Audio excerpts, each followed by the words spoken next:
Hello, David. Hello, Michael. So, we're old friends. We normally talk endlessly, but now we're going to do it on tape. What I'd really like to do is get you to reminisce a little bit about your life generally, but in particular we should concentrate on the cricket aspects.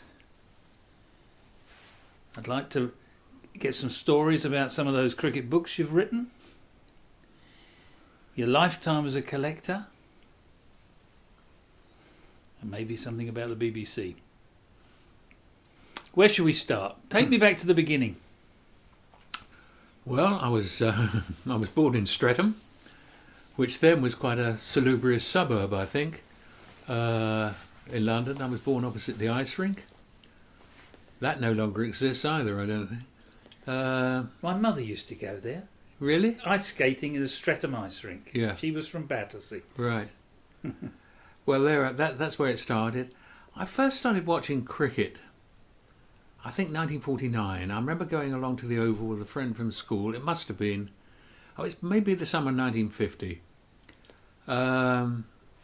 Surrey were playing Essex, and would you believe it was a county match? The queue spread all the way round the Oval, waiting to get in. It was a damp morning, rain had fallen, and there was no play before lunch, and we were desperately worried we were not going to get into a county match. This is the boom after the war. Yes.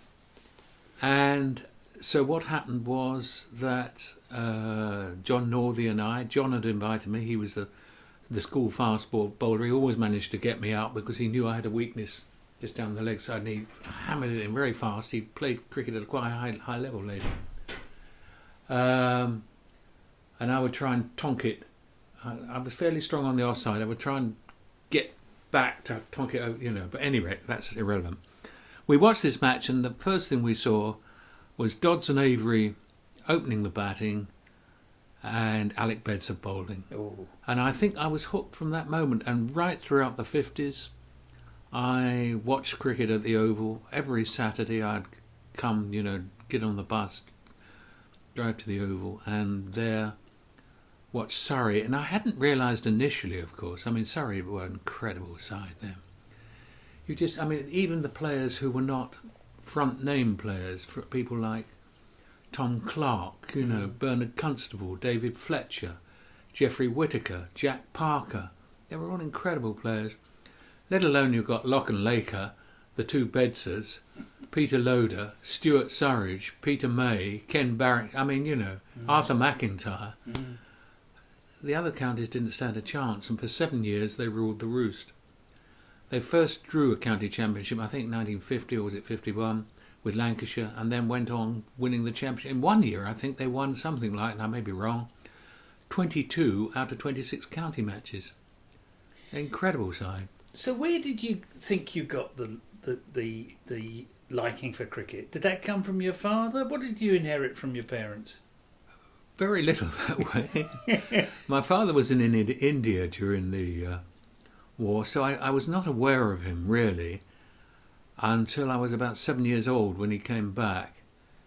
And I remember being woken up 1:30 in the morning. He'd obviously arrived back. My mother came into my little bedroom in a high state of excitement, took me downstairs, and there was this strange man there, and she said, "Now you know who this is, don't you?"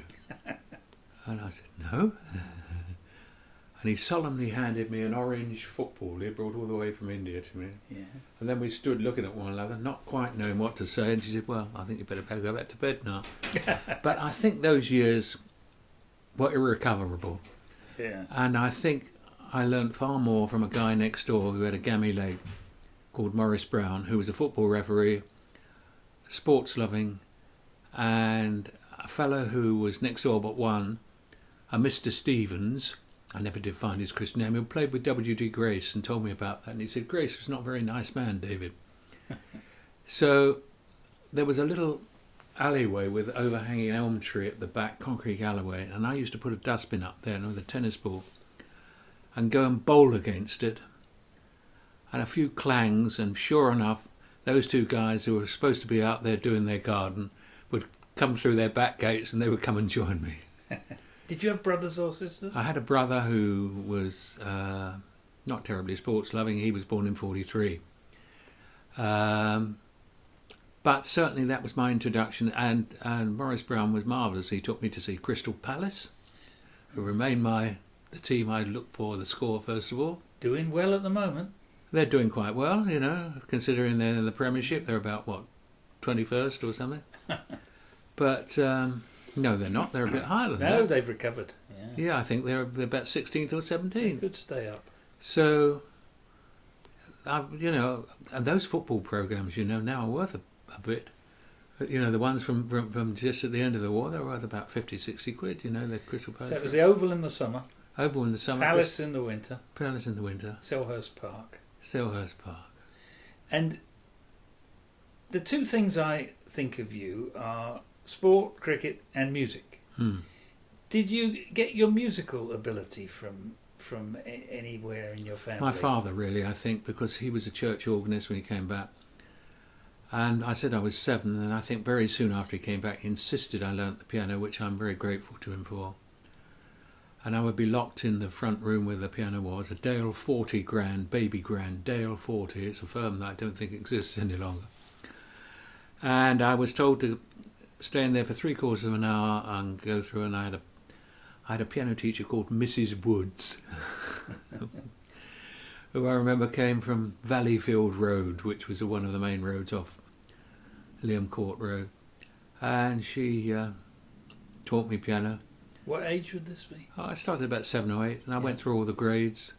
And you were keen to do it, or were you press gang? Not initially. I was press gang because it was wearisome, piano, you know. And you had to start developing a bit of a basic technique. But you see, there was always a purpose, because the Royal Academy, they have grade 1, 2, 3, 4, 5, 6, right up to 8. And then the diplomas, and I went right through that. And over a long period of time, and eventually took the LRAM and LGSM in piano accompaniment, both of which I got. And then it was really, this tied up with school, you know, where I played cricket quite a lot. Very bad fielder, basically. I've got very small hands, as you see, and the board tended not to stick. But I could tonk a ball, and I could occasionally bowl, I suppose, a slow medium. I wouldn't call it off spin, I would call it just getting the ball down the other end, you know. But was it was the piano that was the thing that marked you out? Was that the thing you felt you starred at compared to your music? It came to me, I think, instinctively. There's obviously something inherited. And I mean, Sunday afternoons, it was a terribly inhibited time in the early 50s, you know, because I don't know if it was true for everybody, but certainly in our family there was a Sunday afternoon, you see, church in the morning, my father playing the organ, we'd go to church. Sunday afternoon we'd turn on the BBC 3 or something and listen to the music programme. Third programme, of course, it would have been. And listen to music, concerts, whatever. And you gradually acquired a great knowledge of the repertoire just by doing that. I mean, the BBC, of course, is known for entertainment and education, and that's true. I remember being a young artist at the age of, I suppose, 11 or 12, going through the doors, the portals of Broadcasting House, Portland Place, very nervous. Those doors are built specifically, heavily, in order to withstand an invasion if the Germans had landed. You couldn't get through them in a hurry, you bruise your shoulder. And it's extraordinary that only last week I was back in the concert hall, a much refurbished but still Art Deco concert hall, in which they had that wonderful memorial to David Jacobs, and it's I suddenly thought, Christ, it's over 60 years later. You know, and there it was still. And so you were brought up in a time, I guess there was no television, even though there was television, you probably didn't have a television at that time. Television came really. Certainly no computer games and no mobile phones. No. Was that better, do you think, for your education? I think it was. I don't say it was better for my education. It was certainly more. It certainly encouraged you to use your imagination. Mm. I remember actually at the end of the war, there are events in the war as a child that I remember vividly, which have nothing really to do with cricket or music, but I remember that toys were not available, let alone food or meat, except on the black market. Toys were not available, and you had to use your imagination and build a game for yourself with bits of whatever you found. I mean, I used to go and collect shrapnel from the streets, from the anti-aircraft guns at the back in the allotments, and it would all wonderful smell of gunpowder. And I had a collection of distorted shrapnel along the windowsill. Eventually my mother chucked it out, never forgiven her for that, because nowadays I'd love to have that, you know. Day to day, did you or your family, did you feel in danger? Sorry? Did you feel in danger from day to day? What, Or during the war? as a boy, did life just carry on and you collected shrapnel instead of other things? Well, I was evacuated a couple of times. The first time was a disaster. I was put on a train at Paddington, and I suppose by the chalk, hundreds of other kids, I suppose by the chalk marks on the case, the guard knew where to chuck me off, and I think it was at Cirencester. And I remember getting off the train, and as I say, hordes of other children, and I tried to join them, and I remember there was a large lady, obviously nowadays she must have come from the Women's Institute, pushing people here, there and everywhere, and I tried to join all these children, and in a very loud voice I think I experienced my first degree of being an alien, because she, "Oh no, you're not one of us. No, you better go somewhere else." So, I mean, I was only 5, so I was a bit of a lost what to do, and I spotted another little boy who just got, and he was in a similar situation, so we piled up, and eventually a charabang, I think they called it then, turned up, and we got on, just the two of us, with several fairly large females, all wearing hats that I suppose if the sun looked, it was pouring with rain, but if the sun had been shining, it would have been like the top of a mosque, you know.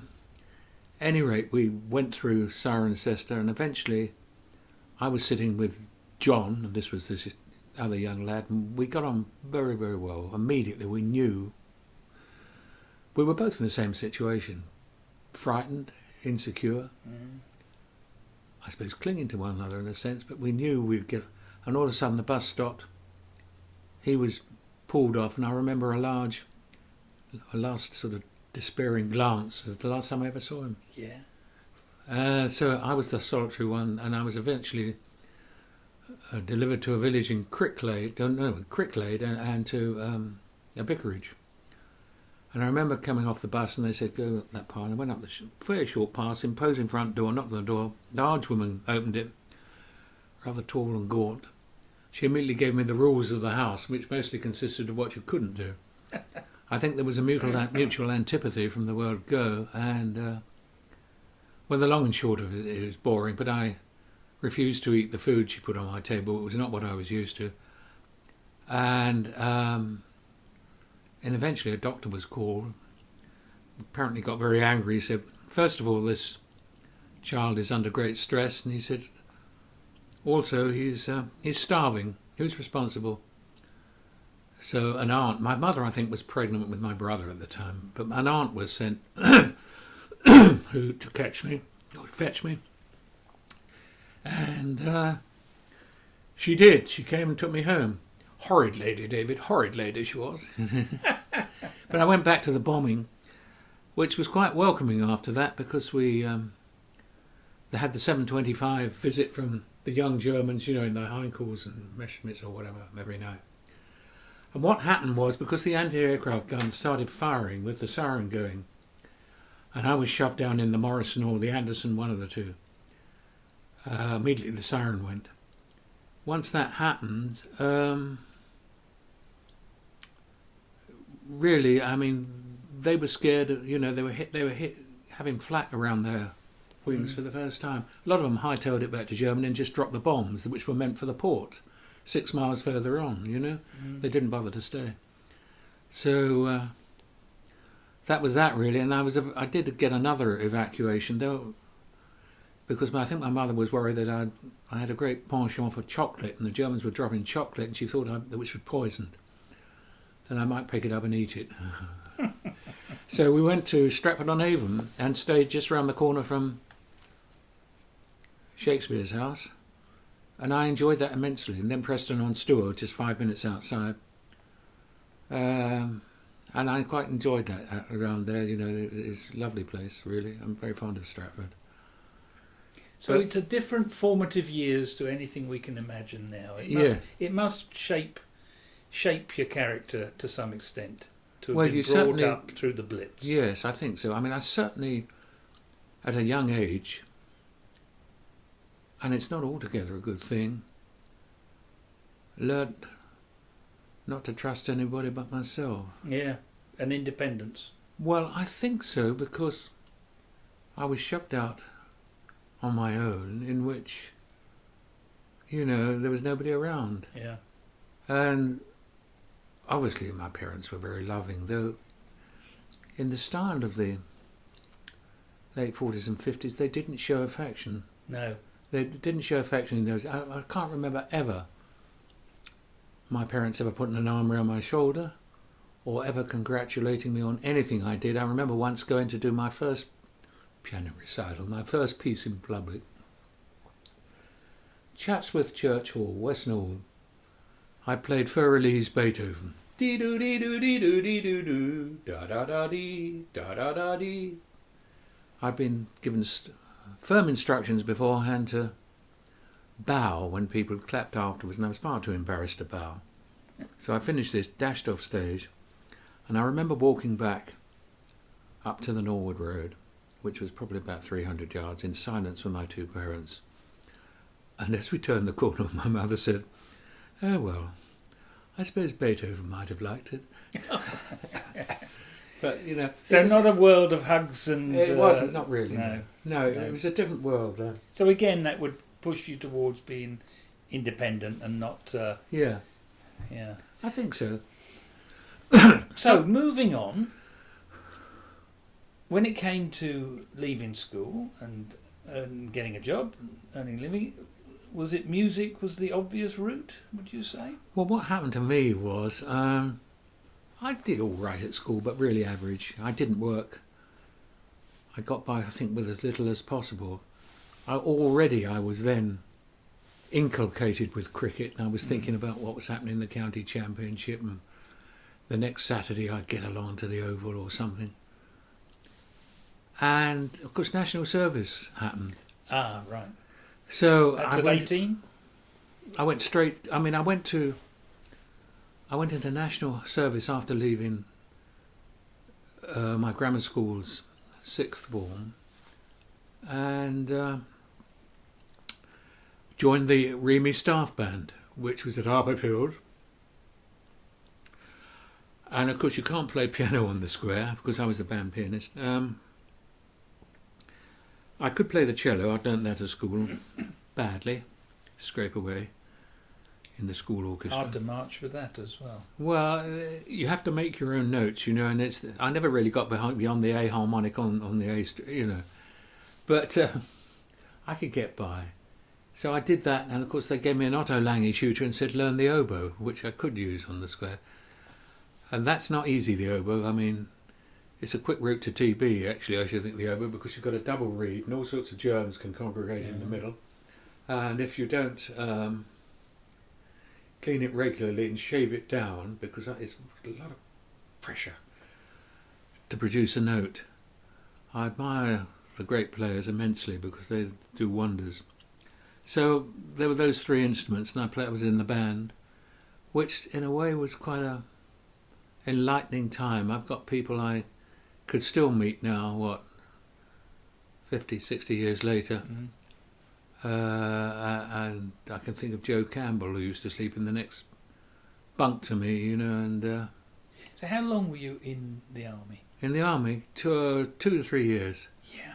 I think I signed on for an extra year to be sure of getting into a band and doing something musical. And was it nearly all band and music, or were you Oh no, learning to parade. fire a gun and marching up and down? Oh, we did all that. The basic training was very quite tough. I mean, we were wrestling in snow at 6 in the morning at Blandford, route marches with rifles, and full pack. Did you go overseas at all?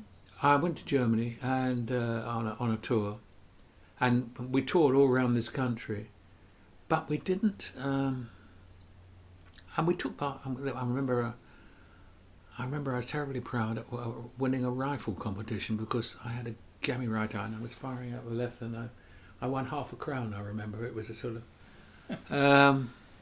So would you say it was character forming and good for you, or a waste of your precious time? I think and I know I sound dreadfully old-fashioned. I think if they brought national service back on a different premise, in other words, to incorporate social service, in other words, helping to clear railway embankments, helping to do all the jobs which never get done, or learning a trade. Yeah, and all this, it would be enormously good for young kids. Come down and they reach the age of 18, a lot of them not really quite sure what they're going to do. You went in the army, you were taught a trade. A lot of them are taught a trade, electricians or whatever. They came out equipped. They came out knowing how to deal with people, how to get on with people. If you're in a billet with 26 other guys, there are confrontations initially, but you each learn how to live with one another. And it was great character forming exercise. And people who've been through national service, I think the majority would say without a shadow of doubt that they wouldn't have missed it. Yeah. And did you ever consider staying in? No, no, I wouldn't want to have stayed in for the 22 years. But no, I never considered that for a moment. But I gave me a chance to study. I was based at Arborville. I went to Reading University. I studied with Osborne Peasgood, who was a very eminent organist. I had lessons on piano accompaniment from Lillian Gaskell, who had studied with Ravel, Bolero fame. Yeah. And I was very fortunate and had some great mates, a lot of freedom, discovered the joys of the other sex. Mind you, I discovered that a lot earlier actually, but we won't go into that. But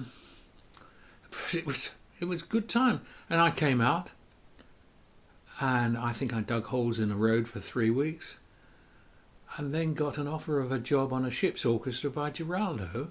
I had auditioned for Giraldo on the Mauritania to go around the West Indies for 6 months. And on the same day, talk about you choose one path or the other. It's like coming into Pakistan, isn't it? You go right for Russia and you go left for Iran, whatever. Offer of a job on BBC Television.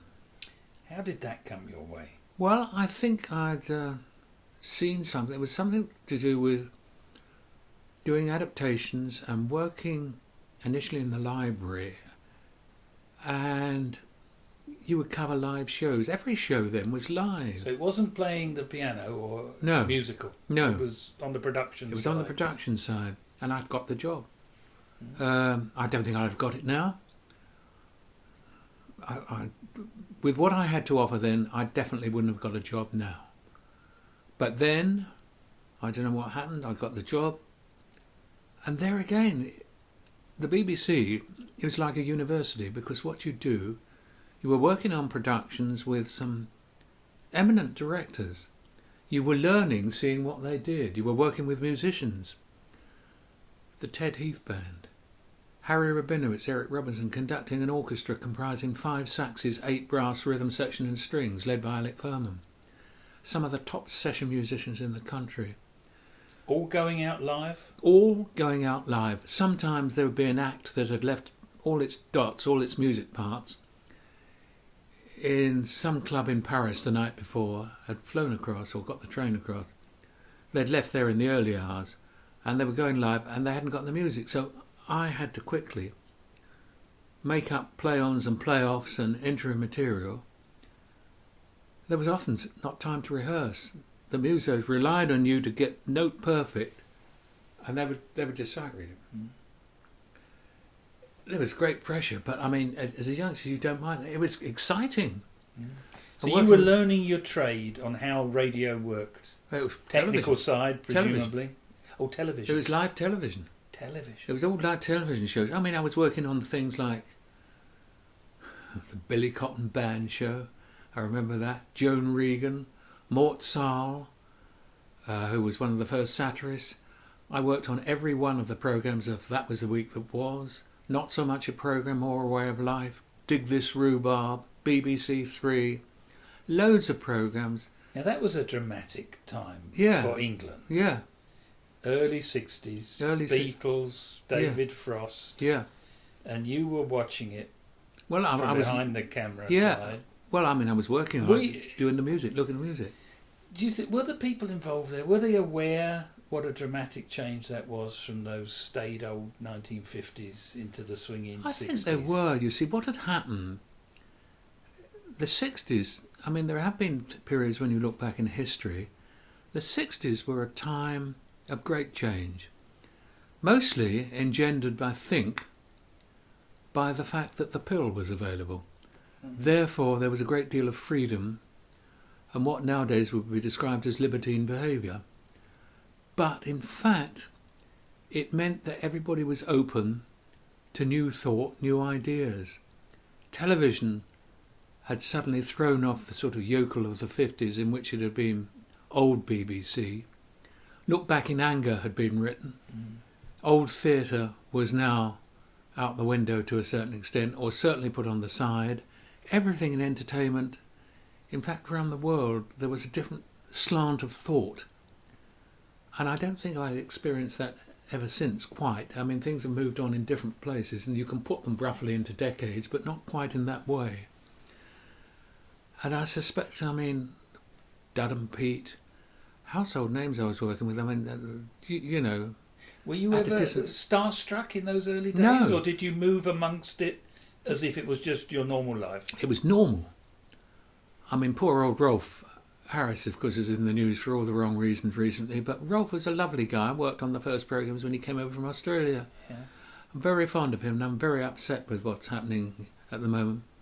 Regardless of what's the truth and what's not, I don't know. But you were not starstruck because you were just talking to people either in the canteen, and therefore I've never been starstruck ever since. Now, in the mid-60s, there was a bit of an emergency in Belfast. The producer there had had a nervous breakdown, and so they wanted somebody to go out and produce radio programmes like Yesterday. And I did something which you're taught never to do in the army. I volunteered, and so I went. And was landed in Belfast, and I remember that the chief engineer said, look, to get out to Dundonald, which is very close to where their parliament is, and where the concert hall had been pushed to because Broadcasting House was being renovated, and it was a converted cinema at Dundonald with a sort of tin roof, the wrong place for a music studio with a Northern Ireland orchestra. But he said, look, you better have a car. It's impossible to send you by cab out all this time. The only car we've got available is Waldo Maguire's, who's the controllers, and he's got a Humber.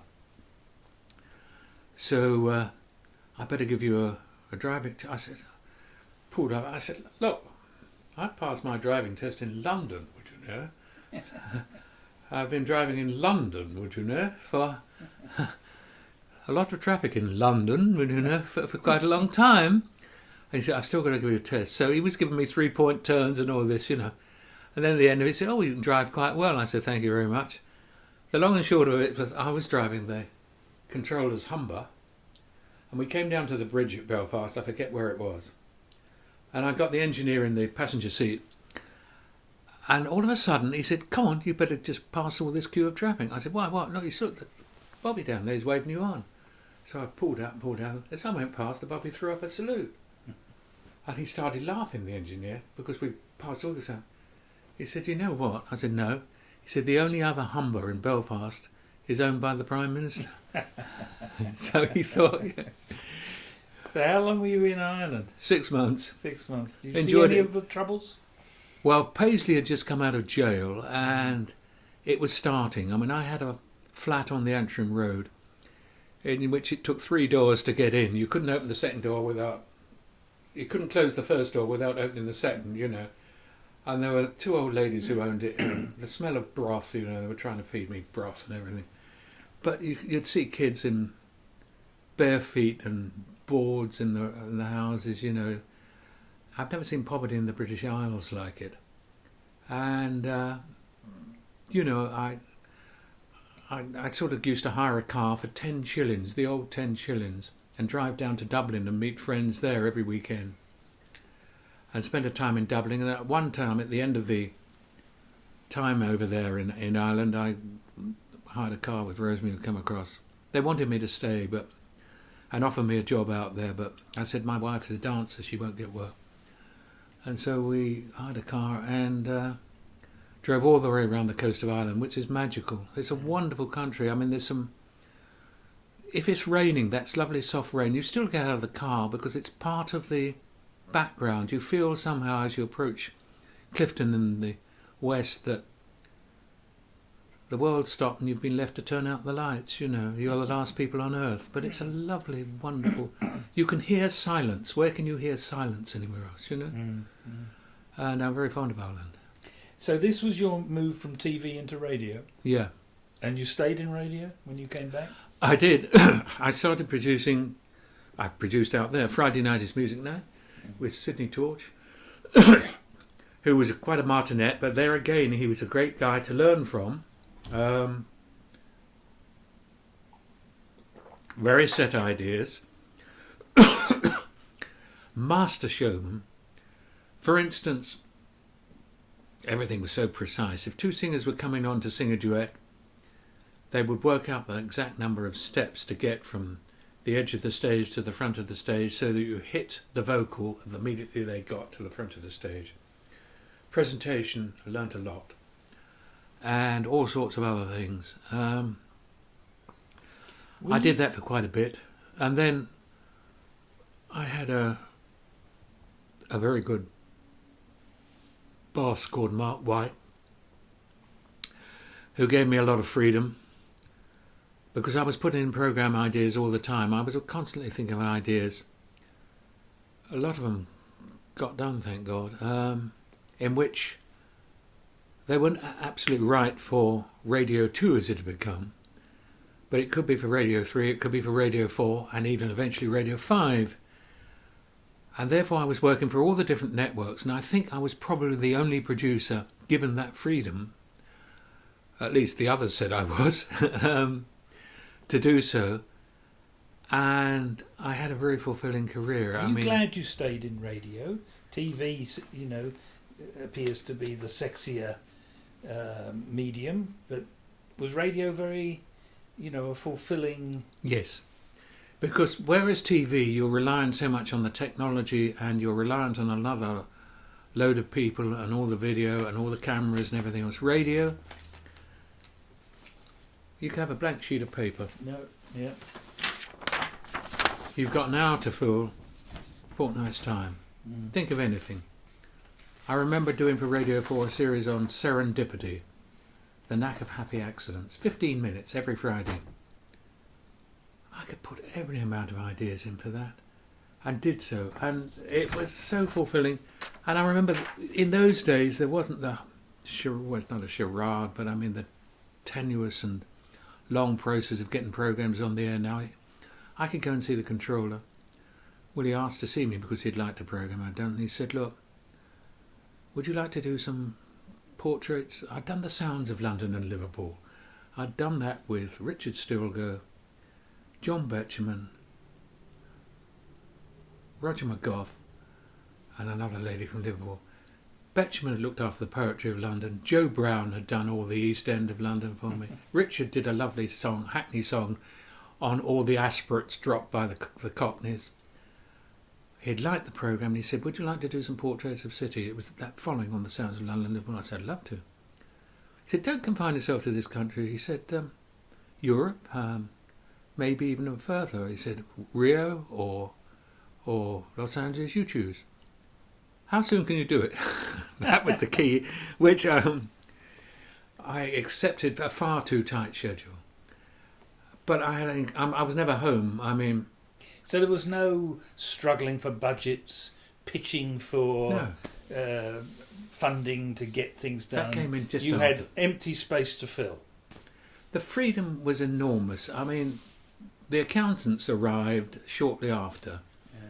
But at that time, I mean, for instance, I was sent to LA to do 26 one-hour programs on The American Showman, 6 programs on the movie moguls with Orson Welles, who taught me how not to diet. Orson was 31 stone and he ordered to lose weight. He said he'd have 1 meal a day. It comprised 10 courses. But I mean... So you would go out to Los Angeles for weeks on end? 6 weeks. Yeah. With a team, or was this... No, I remember coming across Barry Norman out there, and he was absolutely surprised it was just me out there, where he'd got all these television people around him for his thing. So you would get off an aeroplane in Los Angeles on your own with your machine, Yeah. and be making 1 hour programs With an old Ewer machine. and bringing them back. Well, I'd go to get the interviews, the basic ingredients. So what happened was, the terrible part, first of all, I'd land in New York. I'd go to the Rockefeller Center where the BBC had an office. I'd make phone calls from numbers I'd tried to get from all sorts of sources of some of these stars' agents. And did the letters BBC open all doors? Yes, it helped. Yeah. They wouldn't have opened them for me. The BBC's name did that. But agents were not interested. There was no money in it. So you had to get an entree somewhere. And I remember it was excruciatingly difficult. But once you got in one, the grapevine in Hollywood is fairly close, and it seemed to spread. And obviously I passed muster and was not a threat. So I managed, I mean, for instance, and it sounds terribly name-droppy, but it wasn't really. I parked myself in the Casa Real, which was a grotty little sort of place on Sunset Boulevard. You know, it was a motel, really. I mean, there were hookers in there all the time, sort of thing. You know, and I would go in the office there and I'd be phoning endlessly, frightened to leave in case I got a return phone call, and eventually you do. And I remember and I got a hired pink Chevrolet car. I remember driving through, I'd got an interview with Henry Fonda. He lived in Bel Air, driving through the gates, and I saw the gardener up there picking lemons. And a voice called down, "Hi, you must be David. Would you like a lemon?" And he dropped one. I caught it, luckily. Made the catch. We somehow hit it off. We had a nice lunch together. And it was a baking hot day. And the squeezed lemon drink was delicious. And all those sort of values and integrity that you saw in 12 Angry Men seemed to be part of him. And at the end of the lunch, I thanked him and he said, "Look, who are you seeing?" I said, "Well, I'm hoping to see." And he said, "Have you seen Jimmy?" And I said, Jimmy Stewart. "Would you like to?" Of course, they were mates in college together. "Jimmy, I've got a guy here from London. He'd like to see you. Tomorrow morning, all right? 11 o'clock. Perfect. You know, and it went on like that. Yeah. And it was wonderful, really. You came back with loads of interviews, which I suppose you had to graft for them, but you came, and the point of all this is it financed 6 months worth of programs. So therefore it paid for itself. All that expense, hired Chevrolet, staying over there, 6 weeks, flights, was integrated into the budget and paid for. I guess it's still cheap. Yeah, it's still cheap. Per minute of Yeah. finished products. Absolutely. Yeah. And do your best programs, do they still exist in the archives, or were you wiped along with Pete and Dud and Well, what happened was, of course, every 3 months, the hierarchy, because of lack of space, they can house it much more easily, digitally, of course, it's much easier to do. Then, of course, there were 10-inch tapes and things, and there were constantly programs going out all the time on the network, wanting to create space. Every producer had 3 months a list of programs they produce. Can we destroy this? And I put ticks no under no account, because every producer did the same, because you believed in what you'd done. And because I've worked with such talented people, such as Richard Stilger, we did, after that Sounds of London and Liverpool, we did a load of programs together. And there's one now which, well, we had a lunch together and Richard said, I think this sums you and me up. He said, we ought to play it at our funerals. It was called Who Pays the Piper? And it was extraordinarily tricky genesis in a way, because we couldn't find a focal point on which to do a radio cartoon on the great composers' lives. And it was Richard who thought of it. He said, it's money. He said, all the great composers, they were either financed by patrons or the church or whatever. That's how it happened. And he wrote the most marvellous poem, and I spent a fortnight matching the music to the poem. It won the Prix Italia, a couple of other awards, and I had dinner with Richard on Sunday. He said, you realise, he said, every year ABC in Australia put that out, and we're now talking 40, no, we're not. We're talking 22 years later, every year, and I get a horde of mail saying, can I get a copy of this? If I had to name one programme I'm most proud of, it'd be that. But any programme I did with Richard seemed to win awards. But no royalties? No, God, if I had the royalties, I'd be rich. No, I don't get anything, Yeah.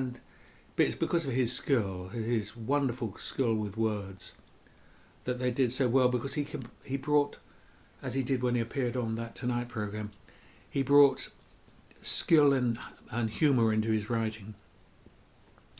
And it always engages people. You can make people laugh. You've got them captured. I'm just looking through, I've got a list here of some of your BBC productions, and it covers the areas you're saying: music programmes, light programme, Pete Murray, Royal Festival Hall, Gilbert and Sullivan. But then we get to the name Arlott. Starts to creep in, and cricket then seems to begin to creep into your radio programmes. Tell us how you first got to know John Arlott, whose name has been linked with yours so much to people in the cricket I rang world. him up. I'd been asked to do some programmes to go out in the intervals of the test matches by Radio 3. And I thought, well, we must do some lyrics. And maybe even music, because BBC 3 is music. So I rang him up. I said, Mr. Arlott, my name's so-and-so, and I explained it all. It's a long pause. Right. I'm very, very busy, but you've touched a soft spot. Come down to dinner. That's all he said. Yeah. Went down to dinner at Alresford, converted Drovers Inn, 2 cellars, the snug, which all the stuff that was kept from the excisemen with the River Itchen was navigable, and the main cellar housing well over 5,000 bottles. And we just hit it off. We did the first of many programmes together. I commissioned John, on behalf of BBC, to write lyrics, music, hired the Yetis, who he thought a lot of, and we just spent a lot of time in one another's company. I stayed down with him, had meals down there. Of course, you had your love of cricket books in common as well. Yeah, and I think... Not just a working relationship. No, I think, you see, I'd already started loving cricket books by going down to E.K. Brown at Liskeard, which you'll know well about, the... That would be in the 60s then. Yes. And I'd gone also to Epworth on 2 occasions Did you? to see Leslie On the Guttridge. City Road.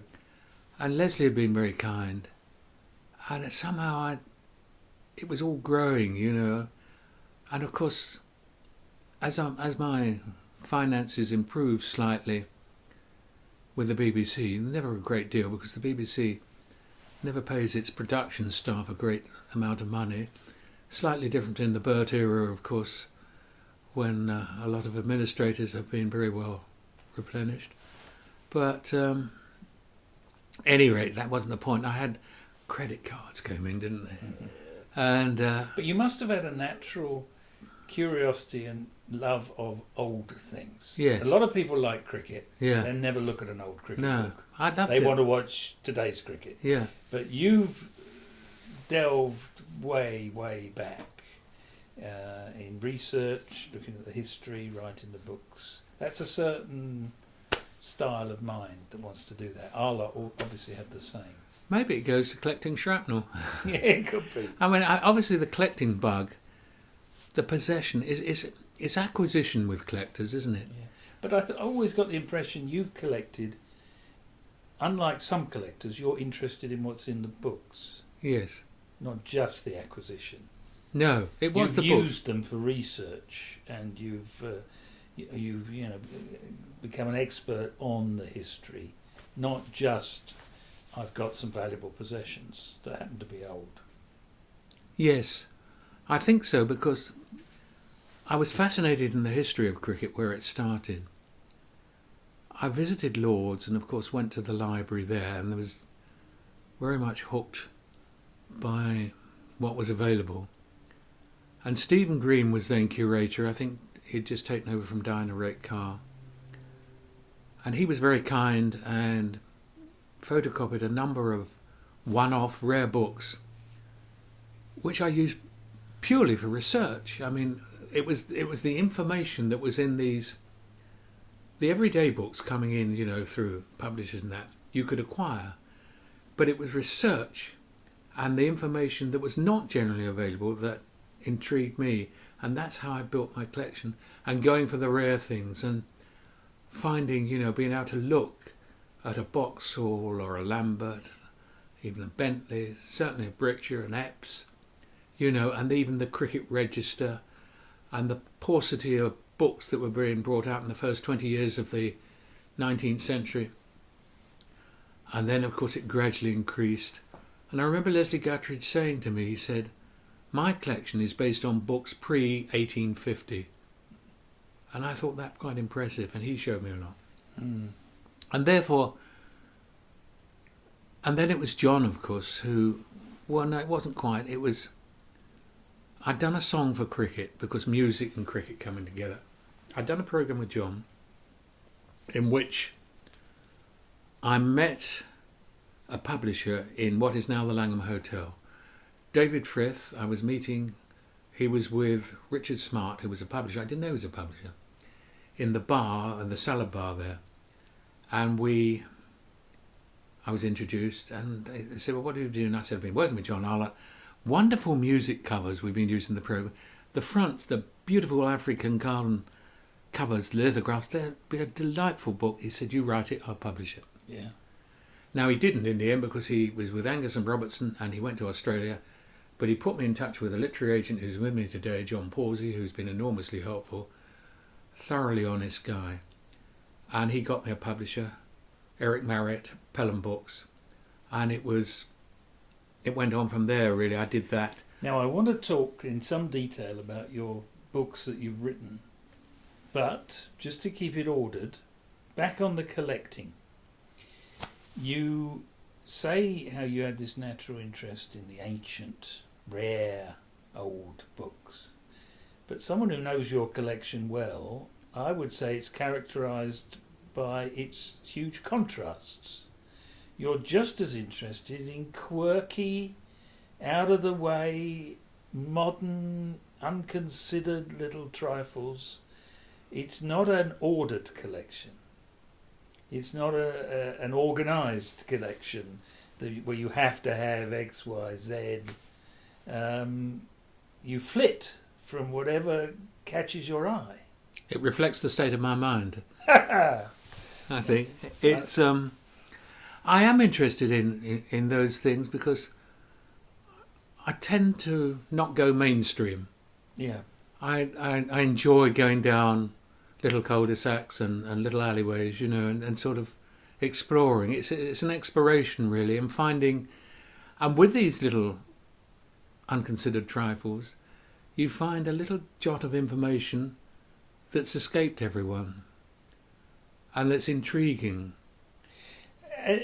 Someone who visits your collection and you're as likely to be shown something from 1833 with some historical interest. You're equally likely to be shown a little pamphlet from the Indonesian under-21 ladies' side who's visiting Hornsey. And they give you equal pleasure. Is that fair? I think so. Is it called eclectic? It could be. So, you've also collected pictures, bronzes, almost anything, and collections on non-cricket matters.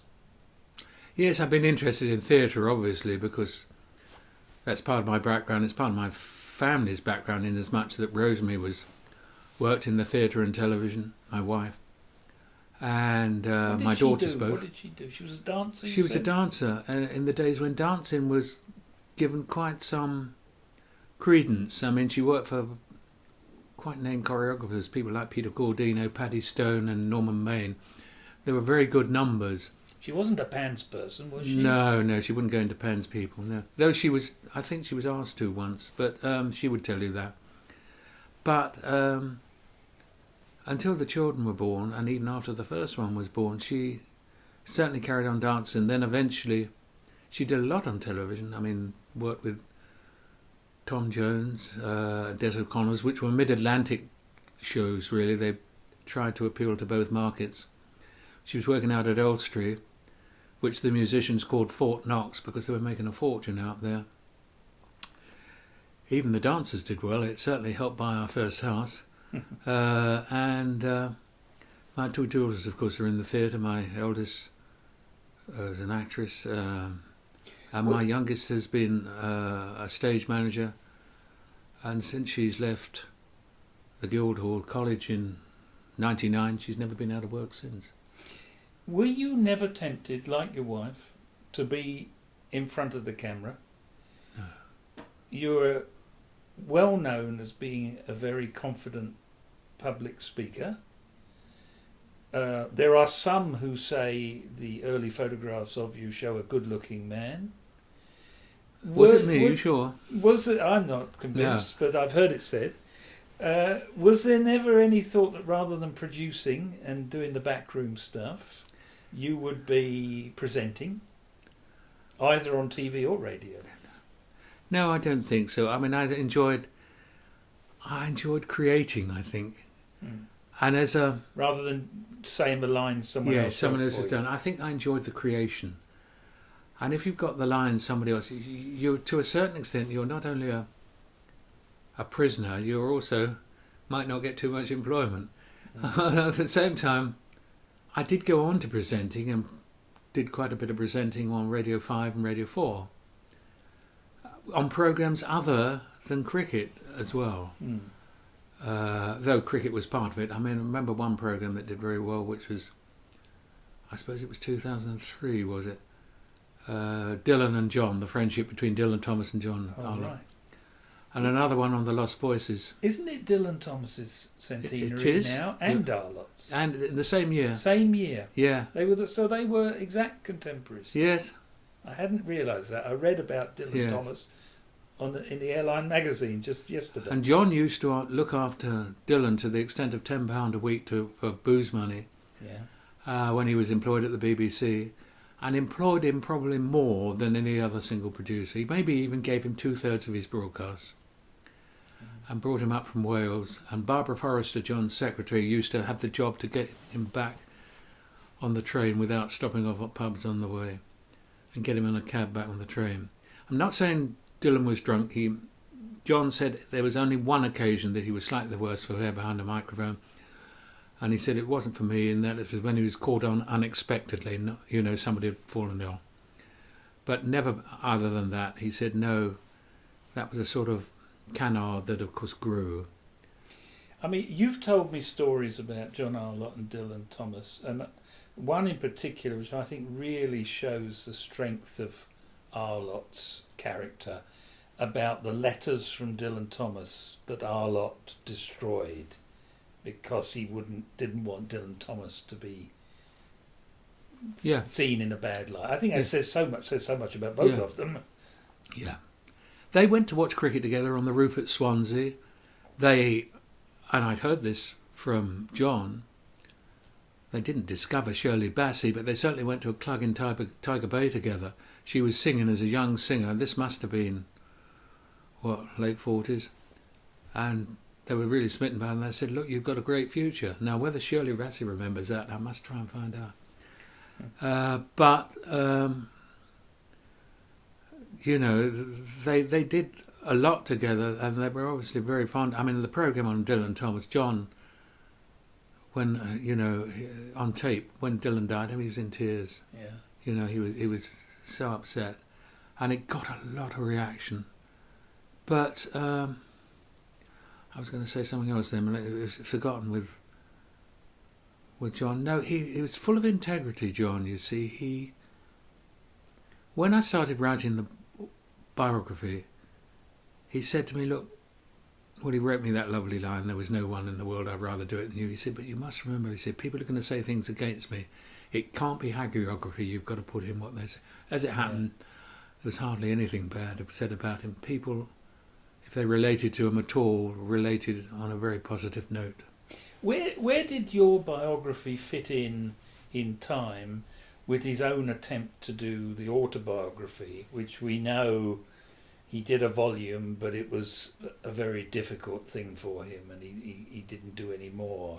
He'd done his autobiography first. The Basingstoke Boy. He'd done that first, but he didn't want struggled with it, didn't he? He didn't really want to do it, but the publishers kept on upping the ante financially all the time until it was impossible to refuse. And in the end, he thought he hated writing in the first person. In his early life, he thought he had been too brash, and he reacted against that, and so he hated writing in the first person, and so he gave himself the task of writing a whole book in the third person. Now, this might work, I think, for an article, but for a whole book, it becomes rather a sort of contrived, a cudgel to hit yourself with, isn't it? And it worked in a fashion, but not altogether well, and I think John knew that. But he was very worried, John, that people would write about him in a bad way after he'd gone. There was a certain insecurity about John that was very well hidden, due to his background. I mean, his father had been a motor engineer, had gone to Mesopotamia in the First World War and found all the lorries that he'd failed to repair back in Basingstoke when they came out there. He came back and he was out of a job, and he eventually got a job as cemetery keeper in Basingstoke. John, he always, initially, of course, was looking for a job with a pension and a cricket team. Mm-hmm. Therefore, town hall, learning to type, diet clerk, in a mental home. They're not mad, they're just different. Policeman on the beat in Southampton. He started working the PA there for matches. First time he was broadcasting, really, out to the crowd. Mm-hmm. Been wonderful to have had a tape of the first Arlock broadcast, wouldn't it, on a PA? Yeah. And there it followed on from there, meeting the literary people, writing reports for his chief constable, detective sergeant screening aliens, and talking to conscientious objectors. He did all this. And so when you wrote the biography, you must have had endless interviews and discussions with Arlock. Well, I interviewed him I've got tapes of interviews with John, lots of them, which are all in the old cassette form, and I really must get transcribed, because I think, however bad the interviews are, I think they've all got that voice on them. They've all got that voice on them, Yeah. And John, in a way, in the end, used to get fed up talking about himself, and he would sort of say, "Oh, that's enough about that, David. Let's have a drink." and well, I wonder whether we shouldn't follow his example, David. All right. You seem to be fully fresh, but I'm getting tired, and I wonder whether we ought to go and 20 to 2, we could take a lunch interval. Right. Good idea. And reconvene. Good idea.